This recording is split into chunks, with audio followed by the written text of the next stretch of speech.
ప్రభువు రక్షకుడైన యేసుక్రీస్తు నామమున సంఘమునకు అందరికీ వందనాలు తెలియపరుస్తున్నాం. దయచేసి క్రిస్మస్ అనే సందర్భాలు పురస్కరించుకుని అనేక వర్తమానాలు చెబుతూ ఉంటారు కనుక మీకు ఒక సందేశాన్ని ఈ రోజు నుంచి ప్రారంభించాలని నేను ఆశిస్తూ ఉన్నాను. 20వ తారీఖు డిసెంబర్ నెల యవనస్తులు క్రిస్మస్ ప్రారంభిస్తున్నారు కనుక నేను ఈరోజు మీకు క్రిస్మస్ అనే సందర్భంలో ఒక వర్తమానాన్ని మీకు తెలియపరచాలని చూస్తున్నాను. దయచేసి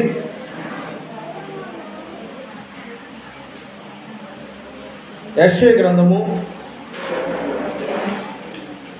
9వ అధ్యాయము 6వ వచనాన్ని మనం చదువుకుని ప్రారంభించుకుందాం. కంగారు పడకండి, తొందరపడకండి, ఓకేనా?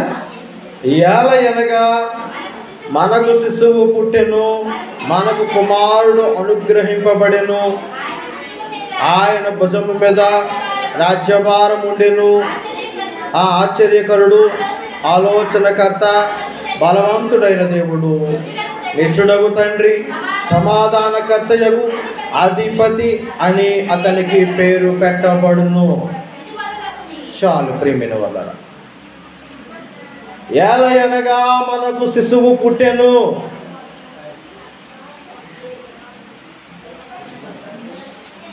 పరలోకముంది, భూమి ఉన్నది.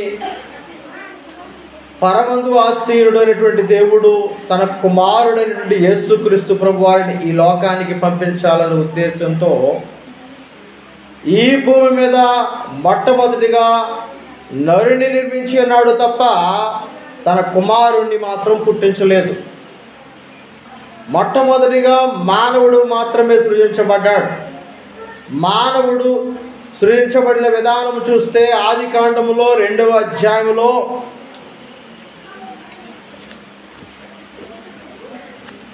ఆది కాండము 2వ అధ్యాయంలో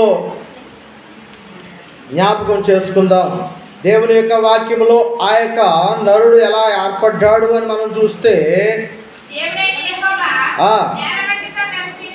ఆ నేల మంటితో దేవుడైన యెహోవా ఆ నేల మంటితో నరుని నిర్మించి తన నాసికారంధ్రములలో ఆ జీవవాయువును ఊదగా నరుడు జీవాత్మ ఆయను. దేవుడైన యెహోవా తూర్పున ఏదెనులో ఒక తోట వేసి తాను నిర్మించిన నరుని దానిలో ఉంచెను. చాలు ప్రియమైన వాళ్ళరా, దేవుడు ఈ భూమి మీద ఏర్పాటు చేయబడటం కొరకై మొట్టమొదటిగా పరలోకములోనే మానవుణ్ణి ఏర్పాటు చేసుకోవాలనుకున్నాడు. ఏమండి, భూమి మీద ఏర్పడక ముందు మానవుడు ఎక్కడున్నాడు అని అంటే దేవునికి ఇష్టమైనటువంటి సృష్టిలో భాగంగా ఆయనతో సహవాసం చేయటానికి ఏదేను వనములో మట్టిని తీసి ఆ మట్టిని ఆ యొక్క బొమ్మను ఆ బొమ్మకు దేవుడే జీవవాయువును ఊదగా ఆ యొక్క మానవుడు జీవించి ప్రాణి కాబడ్డాడు.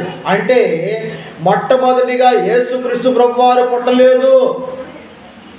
యేసుక్రీస్తు ప్రభువారు ఈ భూమి మీద జన్మించలేదు. మొట్టమొదటిగా మానవుడే జన్మించాడు. అంటే మానవుడికి మొదటి ప్రాధాన్యత ఇవ్వబడింది. అయితే దేవుడు మానవుడికి మొదటి ప్రాధాన్యత ఇచ్చిన తర్వాత మానవుడు చేసినటువంటి ఆ యొక్క భయంకరమైనటువంటి పని ఏంటంటే తోడుగా ఆదాముకు తోడుగా అవ్వను దేవుడు ఇచ్చి ఉన్నాడు. అవ్వను దేవుడు ఇచ్చిన తర్వాత అవ్వ తనను తప్పుదారిలోకి నడిపించింది. అంటే ఆ తప్పుదారిలోకి నడిపించినప్పుడు ఆ యొక్క పురుషుడు కూడా అంగీకరించాడు. ఎందుకు అని అంటే 3వ అధ్యాయంలో 1వ వచనంలో రాయబడి ఉంటుంది, దేవుడైన యెహోవా చేసిన సమస్త భూజంతువులలో సర్పము యుక్తి గలదై ఉండెను. అది ఆ స్త్రీతో, ఇది నిజమా? ఈ తోట చెట్లలో దేని ఫలములను మీరు తినకూడదని దేవుడు చెప్పినా అని అడిగాను. చాలు ప్రియమైన వాళ్ళరా, ఎందుకంటే ఆ రోజున అందరూ దేవదూతలే, కానీ దేవదూతలలో కూడా దేవునికి సమానంగా చూసుకోవాలని, దేవునితో సమానమైన హక్కులు కావాలని, దేవునితో సమానంగా బ్రతకాలని, దేవునితో సమానమైన ఆధిక్యత కావాలని ఆశించేటటువంటి దేవదూతలలో కూడా ఒకడు ఉన్నాడు. అతనే సైతాన్, అతనే లూసిఫర్. అతను ఏ రూపంలో ఆ యొక్క ఏదేని వనములో ఉన్నాడు అని అంటే సర్పము రూపములో ఉన్నాడు. ఏ రూపంలో ఉన్నాడు? సర్పము రూపంలో ఉన్నాడు. అందుచేతనే సమస్త భూజంతువులన్నిటికంటే సర్పము యుక్తి కలదట. సర్పము యుక్తి కలదట. అందుచేతనే సర్పము రూపంలో మానవుణ్ణి దేవుడు ప్రేమించి సృష్టించుకున్నటువంటి మానవుణ్ణి తప్పుదారి పట్టించడానికి సర్పము రూపంలో వచ్చినటువంటి సైతాను స్త్రీని మొట్టమొదటిగా లోబరుచుకోవాలనుకుంది. స్త్రీని మొట్టమొదటిగా లోబరుచుకున్న తర్వాత ఆ లోబరుచుకున్న విధానమును బట్టి చూస్తే ఆ సందర్భం అంతా కూడా అక్కడ రాయబడి ఉంటుంది, కానీ ఇప్పుడు చెప్పుకునే సమయం ఉండదు. అందుకనే మనం చదువుకోండి, ఆ యొక్క ఆదికాండము, ఆ యొక్క సందర్భాలు చదువుకోండి. ఆదాము అవ్వలు, వారి యొక్క పిల్లల పుట్టుక, వారు ఎందుకు ఏదైనా వనంలో నుంచి త్రోసివేయబడ్డారు, ఆ త్రోసివేయబడిన తర్వాత వారి జీవితం ఏమై ఉన్నదో, దేవుడు ఏ ఆశీర్వాదాలు అయితే వారికి అందించాలనుకున్నాడో ఆ ఆశీర్వాదానికి వారి పాత్రులు కాబడలేకపోయారో, వారు ఎందుకు శపించబడ్డారో, వారు ఎందుకు వారి జీవితంలో పతనం అవ్వాల్సిన పరిస్థితి ఏర్పడిందో ఆదికాండములో కొన్ని వచనాలు, కొన్ని అధ్యాయాలు మీరు చదవాల్సిందే. అందుకనే ఇప్పుడు ఆ సమయం లేదు కనుక ముందుకు వెళ్ళిపోతున్నాం. జాగ్రత్త సుమ, ఈ విషయంలో మానవుడు చాలా జాగ్రత్త వహించాల్సి ఉంది. ఎందుకు అనంటే మనిషిని పక్కదారి పట్టించడానికి ఈ భూమి మీద కూడా అనేక ప్రయత్నాలు జరుగుతూ ఉన్నాయి. ఆ రోజు ధర్మశాస్త్ర కాలంలో, తర్వాత పితరుల కాలంలోను, ధర్మశాస్త్ర కాలంలోను, ఈరోజు క్రీస్తుని అంగీకరించినటువంటి ఈ యుగంలో కూడా ఎప్పుడు కూడా కొనసాగుతూనే ఉన్నది, మోసం జరుగుతూ ఉన్నది. ఎందుకంటే మానవుడు ఏ సమయంలోనూ కూడా దేవుడికి దగ్గర అవ్వకూడదు అనేటువంటి ఉద్దేశము సైతానికి ఎక్కువగా ఉంటుంది. అయితే ఇప్పుడు ప్రతి మానవుడు కూడా జ్ఞాపకం చేసుకోవాల్సింది ఏంటంటే, నీవు దేవునికి సమీపస్తుడిగా ఉన్నావు, కానీ ఎప్పుడు కూడా సాతాను నిన్ను ఏం చేస్తూ ఉంటుందంటే పక్కదారిలో పట్టించడానికి సిద్ధపడుతూనే ఉంటుంది. నువ్వు ఎప్పుడు కూడా సిద్ధపడుతున్నావు అంటే ఈ లోకములో నుండి నువ్వు వేరు చేయబడుతున్నావు అని అంటే, ఈ లోకములో నుండి దేవునితో సహవాసం కలిగి ఉండకుండా ఈ లోకంలో కలిసిపోతున్నావు అని అంటే కారణము సాతాను యొక్క ఆలోచనలను కూడా మానవుడు అమలుపరుచుకోవటానికి, సాతాను యొక్క కబంధ హస్తాలలో ఉండడానికి సాతాను తన ప్రయత్నాలు తను చేస్తూనే ఉంటాడు. అందుకనే తను చేస్తున్న ప్రయత్నాలు విఫలం అవ్వాలి. దేవునికి ఉన్నటువంటి ఉద్దేశము, మానవుని పట్ల దేవునికి కలిగి ఉన్న ఉద్దేశము నెరవేర్చబడాలి. ఈ కార్యం చేయాలి అని అంటే మానవుడు దేవునికి సమీపస్తుడిగా ఉండాలి. అందుకనే సాతాను జ్ఞానమా, దేవుని జ్ఞానమా అని గుర్తించాలి. మనుషులిద్దరూ ఎప్పుడూ కూడా ఉంటారు. మన మధ్య ఏ కార్యము చేయాలో ఏ కార్యము చేయకూడదో మనం ఎప్పటికప్పుడు పరిశీలన చేసుకోవాలి. అందుకనే 3వ అధ్యాయములో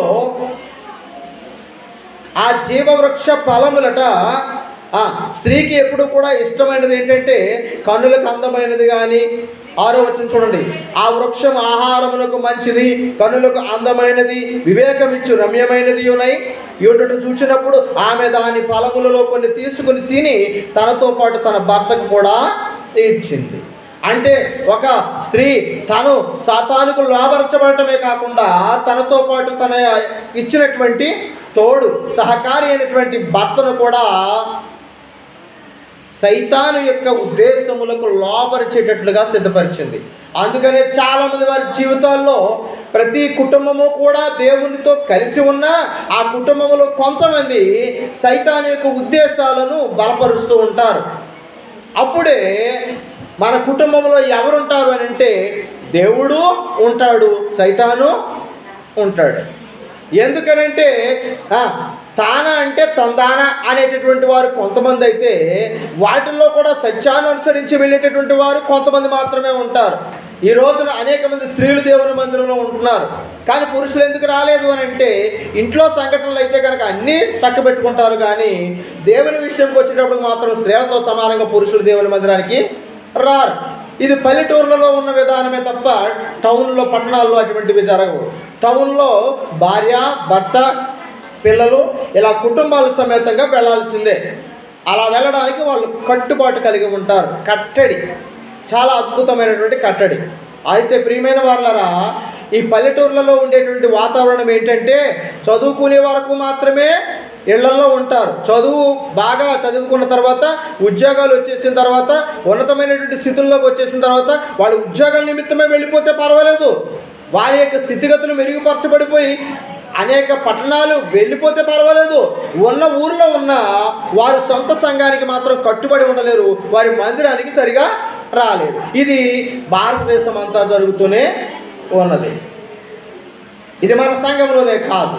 నా ప్రియమైన పిల్లలారా, మనం గుర్తించాల్సినది ఏమిటంటే యేసు క్రీస్తు ప్రభువారు ఈ లోకంలో పుట్టక మునిపే మానవుడు ఈ భూమి మీద పుట్టగలిగాడు. పుట్టినటువంటి ఆ యొక్క మానవునికి దేవుని యొక్క ఉద్దేశం నెరవేర్చబడేటువంటి గుణము కావాలి అని అంటే దేవునికి సమీపస్తురాలిగా ఉండాలి. ఆమె ఆదాము అవ్వ సమీపస్తురాలుగా ఉండలేకపోయింది. ఎవరికి అవకాశం ఇచ్చింది? సర్పానికి అవకాశం ఇచ్చింది, సైతానికి అవకాశం ఇచ్చింది. అలాగే అవ్వ ఆదాముకి కూడా దేవుని యొక్క మాటను మీరేటటువంటి కార్యములు చేయటం కొరకే ఆదామును కూడా కలుపుకుంది. ఆదామును కలుపుకునేటప్పటికి పురుషుడు కూడా ఏమయ్యాడు?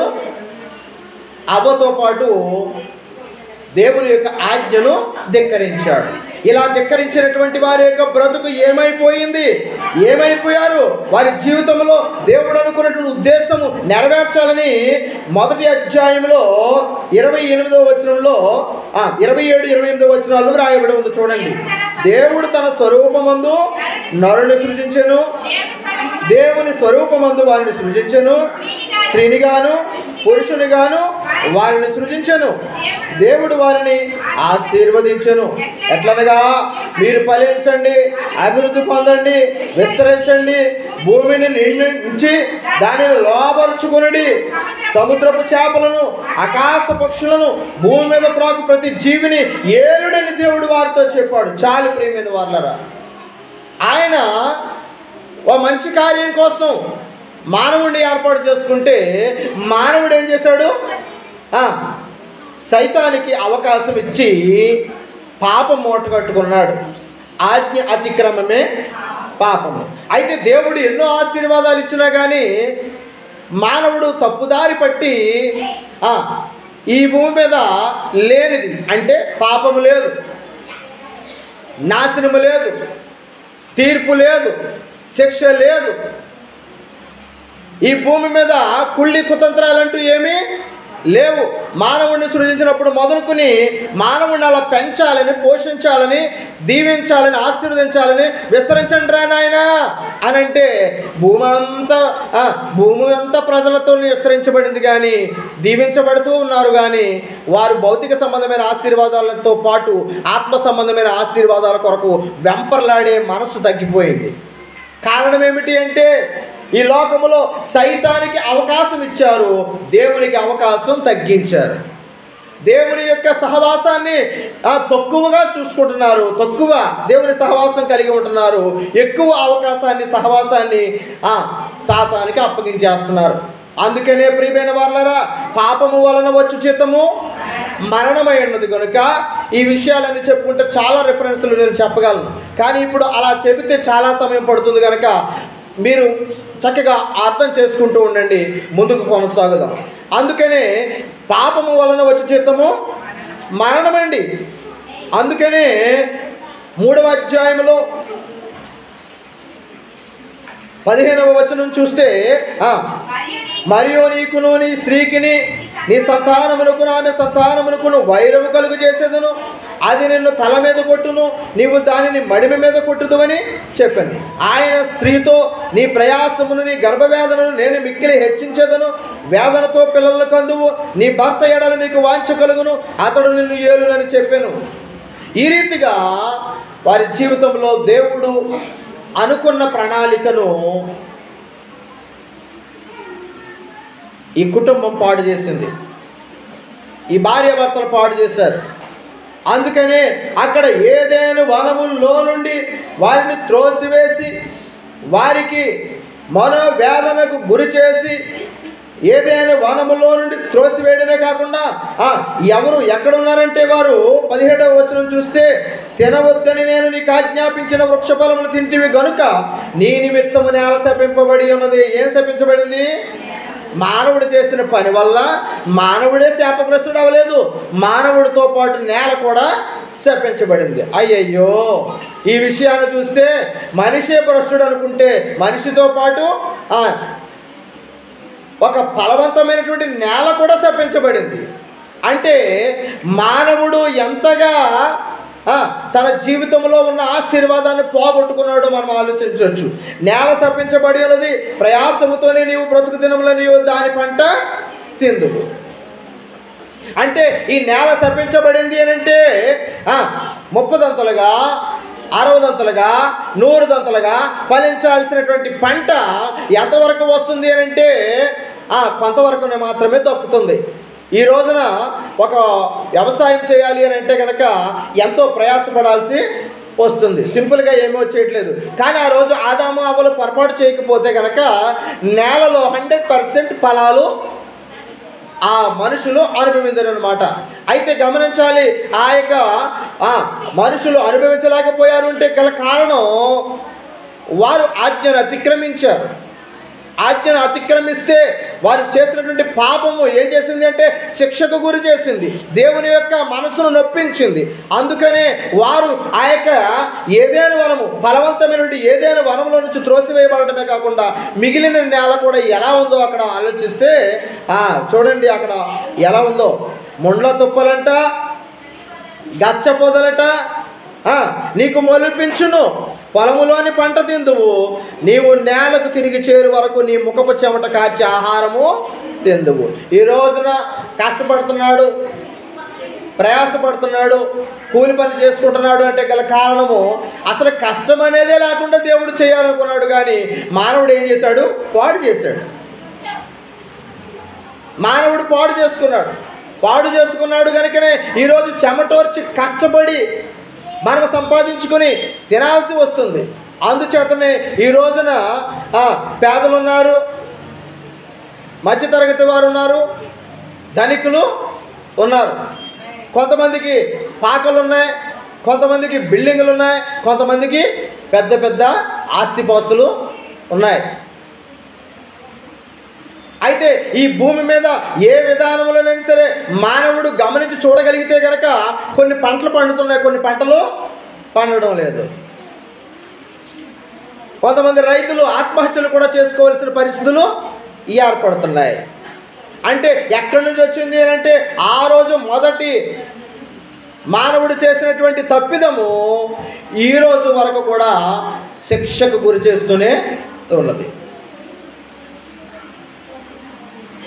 అందుకని మనం ప్రియమైన వారలారా మనం గమనించాల్సింది ఏంటంటే యేసుక్రీస్తు ప్రభువారి యొక్క పుట్టుకను గురించి ఇప్పుడు జ్ఞాపకం చేసుకుంటున్నాం.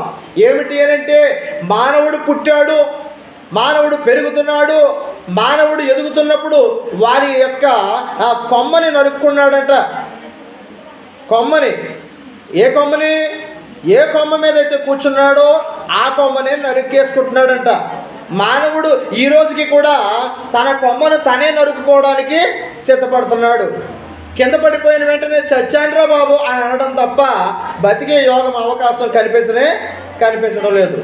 అందుకని నా ప్రియమైన పిల్లలారా మనం గుర్తించాల్సింది ఏంటంటే మన కొమ్మను మనమే నరికేసుకుంటున్నాం.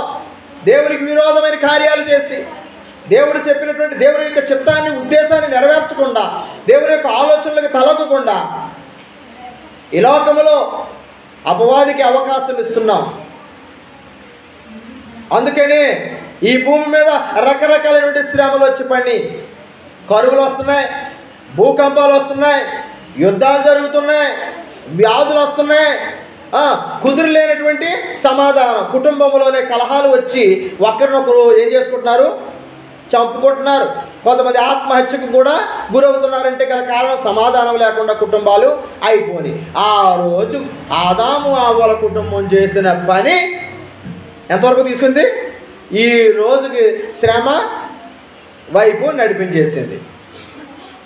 అందుకనే మనమందరం కూడా గుర్తించాల్సింది ఏంటంటే, యేసుక్రీస్తు ప్రభువారు ఎందుకు రావాల్సి వచ్చింది అని అంటే, ఆయన ఎందుకు పుట్టాల్సి వచ్చిందంటే, మానవుడు పుట్టిక వలన వచ్చే ఫలితం ఆశీర్వాదకరంగా ఉంటే యేసుక్రీస్తు ప్రభువారు ఈ భూమి మీదకి రావాల్సిన పనే లేదు. అయితే యేసుక్రీస్తు ప్రభువారు ఈ భూమి మీదకి రావాల్సి వచ్చింది అని అంటే, ఆయన మానవ రూపంలో శరీరధారిగా ఆయన యేసుక్రీస్తు ప్రభువారు ఈ భూమి మీద కన్యక మరియ గర్భము నుంచి పుట్టాల్సి వచ్చింది అని అంటే గల కారణం మానవుడు చేసిన తప్పిదం వల్లనే యేసుక్రీస్తు ప్రభువారు ఈ భూమి మీదకి కన్య మరియ గర్భమున పుట్టాల్సి వచ్చింది. ఈ విషయాన్ని గ్రహించాలి.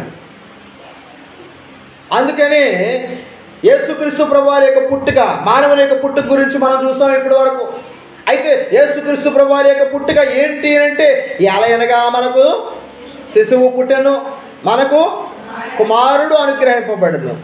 ఆయన వస్తే తప్ప ఈ శ్రమ నుండి, ఈ సమస్య నుంచి, ఈ బాధల నుంచి, ఈ శిక్ష నుంచి మనల్ని విడిపించే మార్గం మరొకటి కనిపించట్లేదు.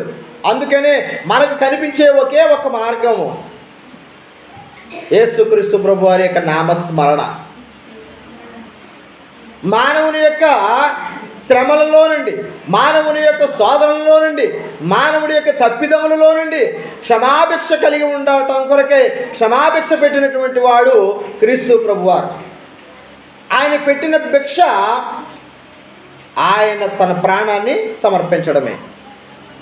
అందుచేతనే ఆయన తన ప్రాణాన్ని సమర్పించకముందు ఆయన ఈ భూమి మీద శరీరధారిగా పుట్టాల్సి వచ్చింది.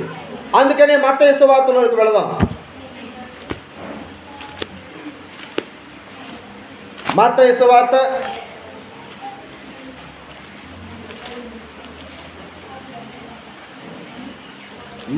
2వ అధ్యాయంలో, మత్తయి సువార్త 2వ అధ్యాయంలో మొదటి వచనం చూడండి. రాజైన హేరోదు దినములందు యోదయ దేశపు బెత్లెహేములో యేసు పుట్టిన పిమ్మట, ఇదిగో తూర్పు దేశపు జ్ఞానులు యెరూషలేమునకు వచ్చి, యూదుల రాజుగా పుట్టినవాడు ఎక్కడున్నాడు? తూర్పు దిక్కున మేము ఆయన నక్షత్రము చూచి ఆయనను పూజింపవచ్చితమని చెప్పిరి. హేరోదు రాజు ఈ సంగతి వినినప్పుడు అతడును అతనితో కూడా యెరూషలేము వారందరూ కలవరపడిరి. కాబట్టి రాజు ప్రధాన యాజకులను ప్రజలలో నుండి శాస్త్రులను అందరినీ సమకూర్చి క్రీస్తు ఎక్కడ పుట్టునని వారిని అడిగెను. అందుకు వారు యోదయ బెత్లెహేములోనే. ఏలయనగా, యోదయ దేశపు బెత్లెహేమా, నీవు యోధా ప్రధానులలో ఎంత మాత్రమును అల్పమైన దానవు కావు. ఇశ్రాయేలును నా ప్రజలను పరిపాలించు అధిపతి నీలో నుండి వచ్చును అని ప్రవక్త ద్వారా వ్రాయబడి ఉన్నదనిరి. చాలు ప్రియమైన వాళ్ళరా. అంటే మొట్టమొదటిగా మానవుని యొక్క తప్పిదము వలన క్రీస్తు పుట్టక మునిపే ప్రవక్తల ద్వారా క్రీస్తు ప్రభువారి యొక్క పుట్టుకను గురించి వివరించబడింది. అందుకనే ఆయన భుజముల మీద రాజ్యభారం ఉన్నది. అందరికీ ఎవరైనా ఒక సీఎం గారికి బిడ్డ పుడితే ఆ బిడ్డ ఏమవ్వాలని? సీఎం అవ్వాలని కదా. సినీ నటుడికి ఒక బిడ్డ పుడితే అతను హీరో, సినీ నటుడు అవ్వాలని. ఫ్యాక్టరీ ఓనర్కి ఒక బిడ్డ పుడితే ఆ బిడ్డ ఆ ఫ్యాక్టరీ ఓనరు అవ్వాలని. అయితే ఇప్పుడు పాపము వలన వచ్చే జీతము మరణమైతే మరణాన్ని జయించినటువంటి వ్యక్తి కావాలి కనుక దేవుడే తన కుమారుని యేసుక్రీస్తు ప్రభువారిని లోకానికి పంపించారు. అందుచేతనే యేసుక్రీస్తు ప్రభువారు కూడా ఒక రూపంలో వచ్చి వాలిపోతే ఎవరు నమ్మరు కనుక ఆయన కూడా ఒక తల్లి గర్భములో నుండి ఆయన కూడా రావాల్సి వచ్చింది. నమ్మరు కదా. ఆయన ఇలా ప్రత్యక్షమైపోతే నమ్మేస్తారా? నమ్మరు కదా. అందుకనే ఆయన మానవుడు ఎలాగైతే ఒక తల్లి గర్భమున 9 మాసములు ఉండి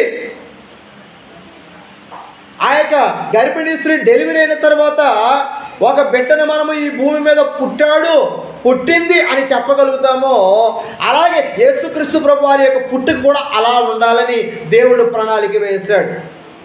ఆ ప్రణాళిక అంతా కూడా సఫలపరచడం కొరకే దేవుడు శరీరధారిగా ఈ లోకానికి క్రీస్తు ప్రభువుని పంపించాడు.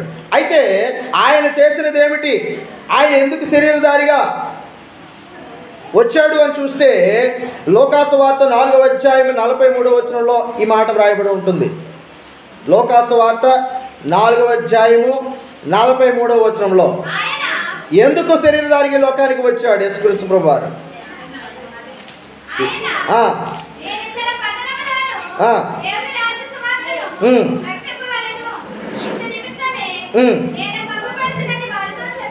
చాలు ప్రియమైన వాళ్ళరా, ఎందుకు యేసుక్రీస్తు ప్రభువారు ఈ లోకానికి వచ్చారో, ఆయన ఎందుకు పుట్టారో, ఆయన ఎందుకు పెరుగుతున్నారో, ఆయన ఏ కార్యము నిమిత్తమై ఈ లోకానికి దేవుడు పంపించి ఉన్నాడో తెలియటం కొరకే ఈ యొక్క వాక్యం ద్వారా క్రీస్తు ప్రభువారు తెలియపరుస్తున్నారు. ఏమిటి అని అంటే దేవుని రాజ్యమును ప్రకటించడానికి.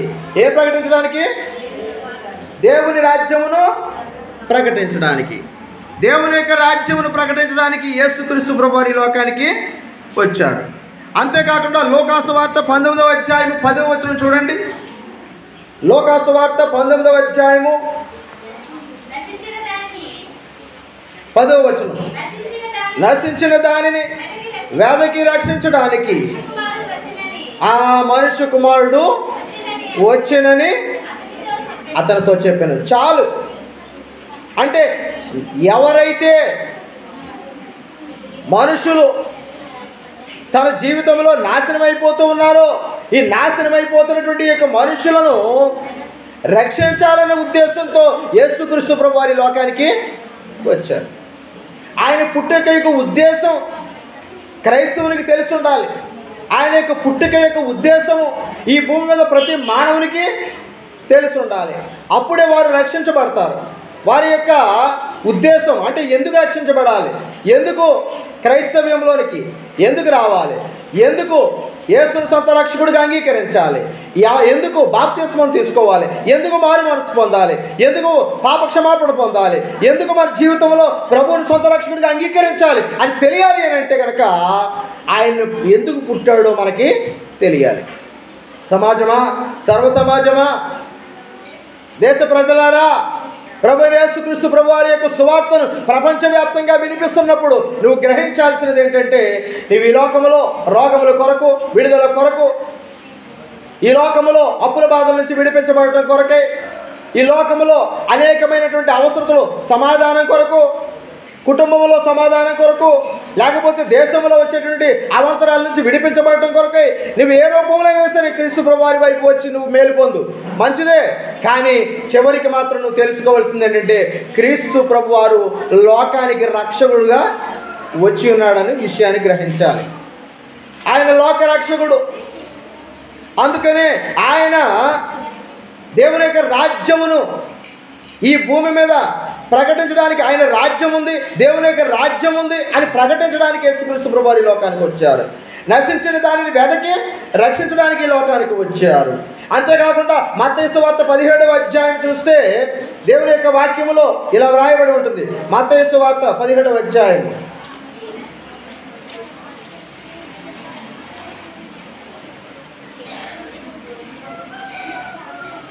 మత్తయి సువార్త 17వ అధ్యాయం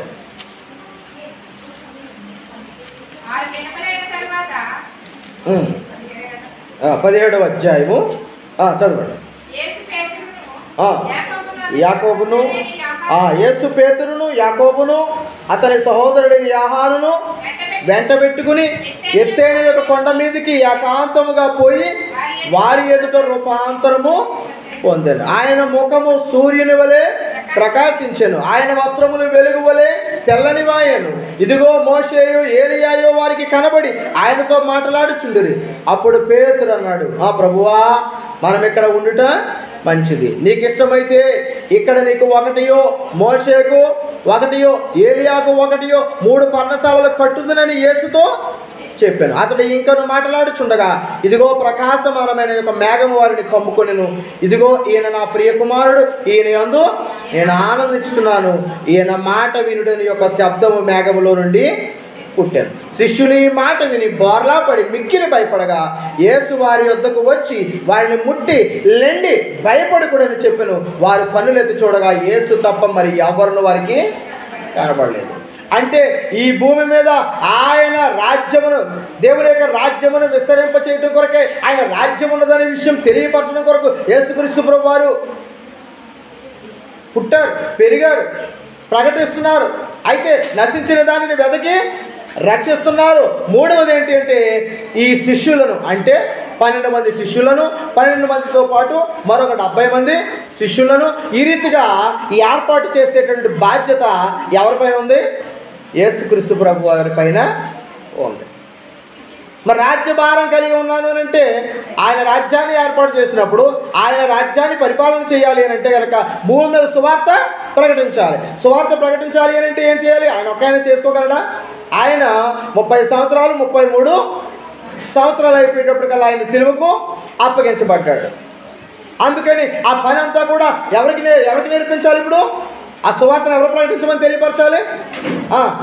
ఆది నుండి అంతం వరకు, అంటే ప్రకటన ఆది కాండం నుంచి ప్రకటన గ్రంథం వరకు ఉన్న సందర్భాలలో అనేకమైన మర్మాలు దాగి ఉన్నాయి. అన్ని మర్మాలలోనూ ఆ రోజు దేవుడు తన ఉద్దేశాన్ని నెరవేర్చడం ప్రారంభించినప్పటి నుంచి, సృష్టి ప్రారంభించినప్పటి నుంచి పరలోక రాజ్యములో తన వారు, తన ప్రజలు నివాసము చేసే వరకు కూడా శిష్యులకు అన్ని వివరాలు కూడా తెలియపరిచారు. అందుకనే యేసుక్రీస్తు ప్రభువారు శిష్యులను తయారు చేశారు. మత్తయి సువార్త 20:28 చూస్తే, మత్తయి సువార్త 20:28 చూస్తే అనేకులకు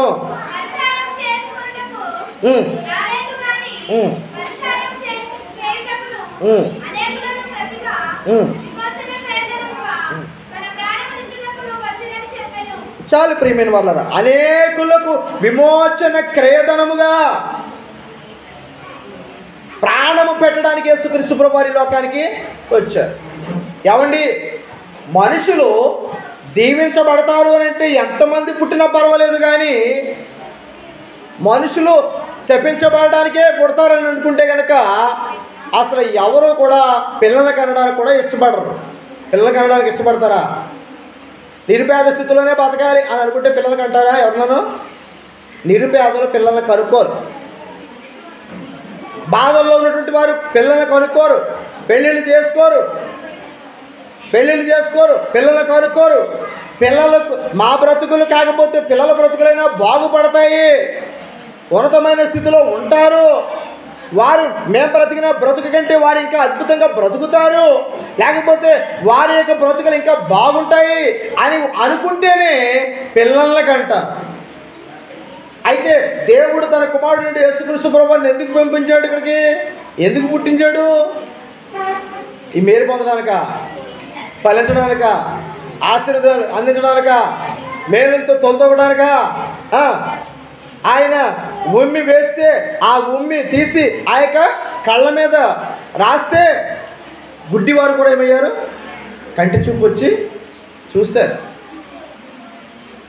ఈ అద్భుతాలు చేసుకుంటూ పోతే బాధకుడు గొప్పవాడని అనేక మంది ఆయనకు గొప్ప ఘనత ఇచ్చారు. జక్కయ్య అనబడిన వ్యక్తి కూడా మేడి చెట్టు ఎక్కాడు అంటే గల కారణం యేసుక్రీస్తు ప్రభువారు ప్రయాణం చేస్తూ వెళుతున్నప్పుడు ఆయనతో పాటు చాలామంది ప్రజలు ఉండేవారని అర్థం. ఓకేనా?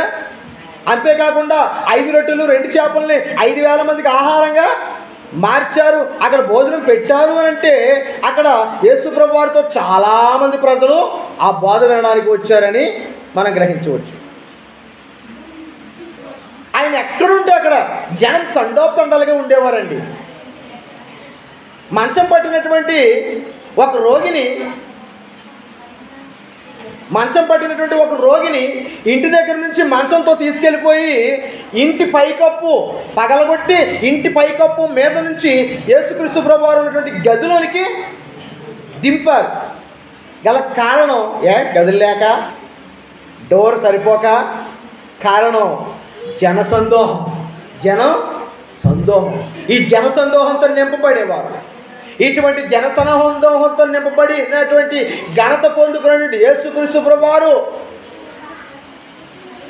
కొన్ని సంవత్సరాలలోనే ఆయన సిలువకు అప్పగించబడటానికి శ్రమలు అనుభవించాల్సి వచ్చింది. నీ కుమారుడు కానీ నీ కుమార్తె కానీ కష్టంలో ఉంటే నువ్వెన్నో రూపంలో ప్రయత్నాలు చేసి ఆ బిడ్డలను నిలబెట్టడానికి ప్రయత్నం చేస్తూ ఉంటావు. దేవుడు తన కుమారుణ్ణి ఈ లోకానికి పంపించడానికి కారణం శ్రమను పెట్టడానికే, మరణమునకు అప్పగించడానికే, మరణమునకు అప్పగించినటువంటి ఆ యొక్క మనుష్య కుమారుణ్ణి తిరిగి మరలా 3వ దినాన్ని తిరిగి లేపడానికే. ఈ ప్రయత్నాలలో మనుష్య రూపంలో ఉన్నటువంటి యేసుక్రీస్తు ప్రభువారు భరించాలి, సహించాలి. ఎందుకంటే దేవునిగా ఉంటే, దేవుని కుమారుడిగా ఆ భూమి మీద కాకుండా పరలోకంలోనే ఉంటే ఆ గొప్ప ఆధిక్యత చాలా గొప్పగా కనిపిస్తుంది.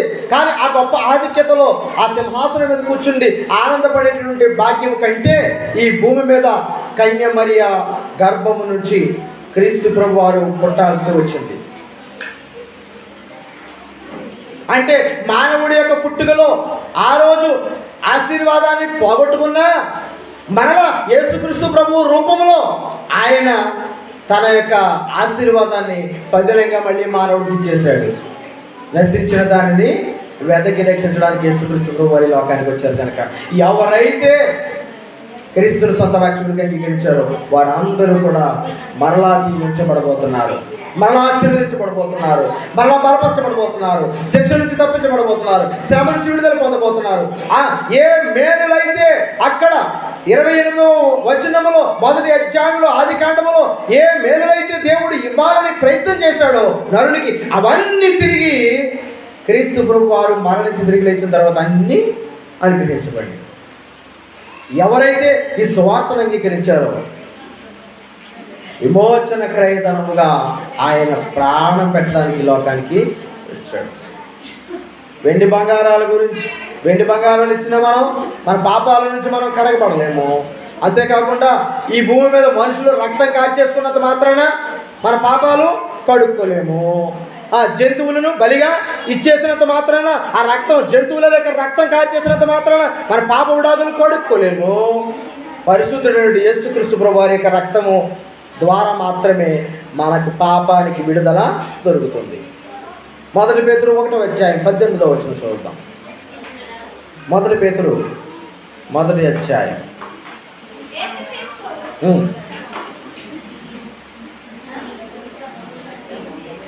1 పేతురు 1వ అధ్యాయం 18-19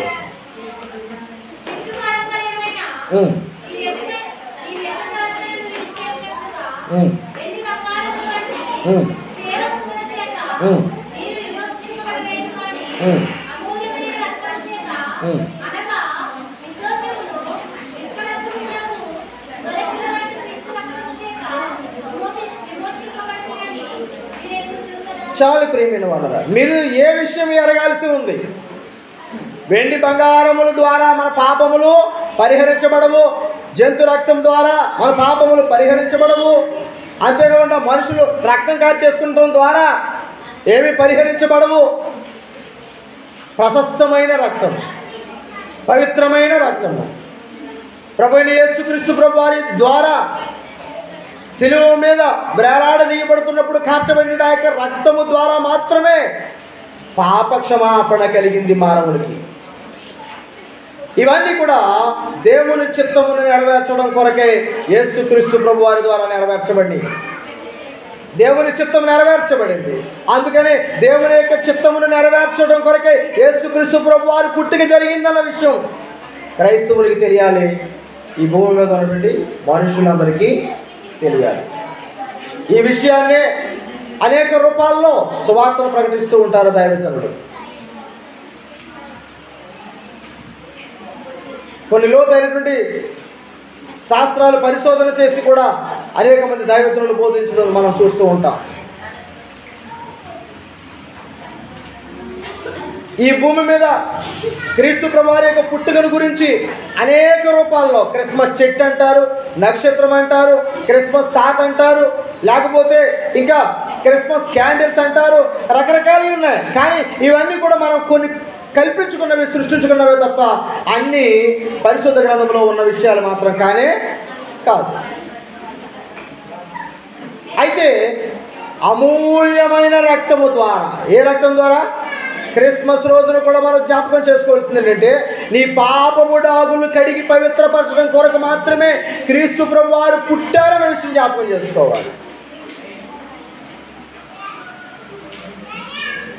నిన్ను విమోచించాలనే ఉద్దేశమే,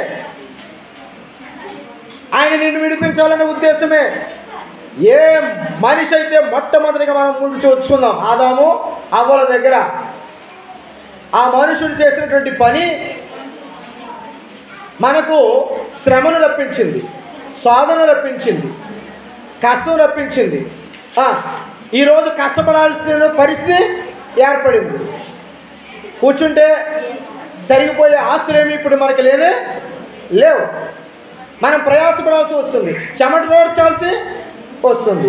ఇవన్నిటినీ కూడా విడిపించి పూర్తిగా మనలను మళ్ళా దేవుని యొక్క ఆశీర్వాదాలు అందించడం కొరకే మనిషి కుమారుడు ఈ లోకంలో పుట్టడం జరిగింది.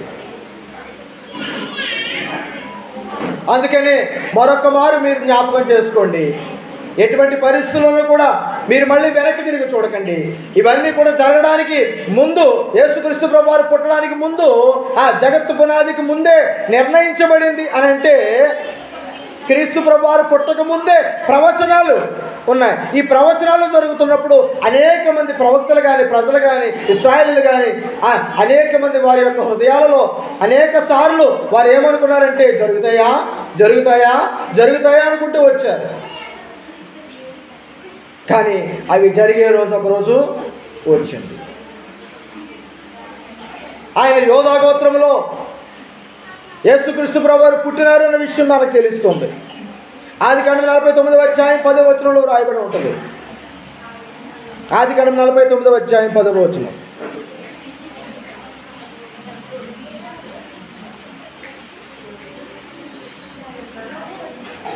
ఆదికాండం 49వ అధ్యాయం 10వ వచనం.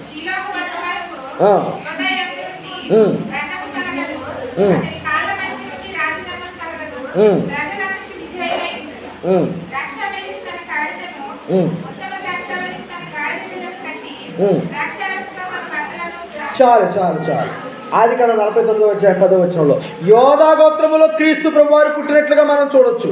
అలాగే యెషయా గ్రంథం 7వ అధ్యాయం 14వ వచనంలో అయితే కనుక క్రీస్తు కన్య మరియ గర్భము నుంచి జన్మించాల్సి వస్తుందని చెప్పేసి మొట్టమొదటిగానే చెప్పడం జరిగింది. బెత్లెహేములోనే జన్మించాలని చెప్పేసి మొట్టమొదటిగానే మీకా 5వ అధ్యాయం 2వ వచనంలో కూడా వ్రాయబడి ఉంది. ఎక్కడ జన్మించాలి? ఆయన బెత్లెహేములో జన్మించాలి. ఆయన మనిషి కుమారుడు పుట్టాలని వ్రాయబడి ఉంది. తర్వాత ఆయన ఏ గోత్రంలో పుట్టాలో అని వ్రాయబడి ఉన్నది. ఆయన ఎక్కడ జన్మించాలనేది కూడా వ్రాయబడి ఉన్నది. అంతేకాకుండా ఆయన పుట్టిన విషయాన్ని తెలియపరచడానికి నక్షత్రం కూడా దారి చూపిస్తుందని కూడా వ్రాయబడి ఉంది. అందుకనే ఆయన శరీరధారిగా ఈ లోకానికి వచ్చాడు. యోహాను సువార్త, యోహాను 1వ అధ్యాయం 4వ వచనం చూద్దాం. యోహాను సువార్త 1వ అధ్యాయం 4వ వచనం. ఆ వెలుగు చీకటిలో ప్రకాశించుచున్నది, కానీ దాని చీకటి గ్రహింపకుండెను. దేవుని యొద్ద నుండి పంపబడిన ఒక మనుషుడు ఉండెను, అతని పేరు యోహాను. చాలా ప్రియమైన వాళ్ళరా, ఈ భూమి మీద ఆ 1వ అధ్యాయంలో ఆ 1వ వచనం నుంచి ఆ 4వ వచనం వరకు కూడా చదువుకోండి వివరంగా, భలే అర్థమవుతుంది. యేసుక్రీస్తు ప్రభువారు కుమారుడిగా ఈ లోకంలో ఆయన ఎలా పుట్టాడో, ఆయన ఎలా ప్రకాశించబడుతున్నాడో, ఆయన ఎలా పనిచేశాడో అనేది వివరంగా తెలుస్తుంది. అందుచేత యేసుక్రీస్తు ప్రభువారి యొక్క పుట్టిన ప్రవచనములు పాత నిబంధనలో అనేక సార్లు వ్రాయబడి ఉన్నాయి. అందుకనే చివరిగా మనం ముగింపులోనికి వస్తున్నాము. ఏమిటి అంటే, క్రీస్తు కన్య మరియ గర్భము ద్వారా జన్మించినట్లుగా లోకాసు వార్త 1వ అధ్యాయం 26వ వచనంలో మనం చూస్తాం. అలాగే జన్మించిన గ్రామం గురించేమో లోకాసు వార్త 2వ అధ్యాయం 1వ వచనం నుంచి మనం బెత్లెహేం అనే గ్రామం గురించి మనకు తెలుస్తుంది. అలాగే క్రీస్తు జన్మస్థలం ఎక్కడుంది అని అంటే కనుక ఆయన ఎక్కడ జన్మించాడు అనేది వివరం లేదు. లోకాసు వార్త 2వ అధ్యాయంలో 6-7 వచనాలు మనం చూడొచ్చు. ఎందుకంటే క్రీస్తు జన్మించినటువంటి గ్రామం మనం చూస్తాం, కానీ ఆ యొక్క స్థలం ఏంటో వివరంగా పూర్తిగా లేదు. అందుకనే యేసుక్రీస్తు ప్రభువు వారికి కూడా నామకరణం చేశారు. లోకాసు వార్త 2వ అధ్యాయము 21వ వచనం. అంచేత చివరిగా 12వ ఏట యేసుక్రీస్తు ప్రభువు వారి యొక్క జీవితాన్ని గురించి లోకాసు వార్త 2వ అధ్యాయం 40వ వచనంలో కూడా ఒక మాట వ్రాయబడి ఉంటుంది. ఒకసారి చూడండి. లోకాసు వార్త 2వ అధ్యాయం 40.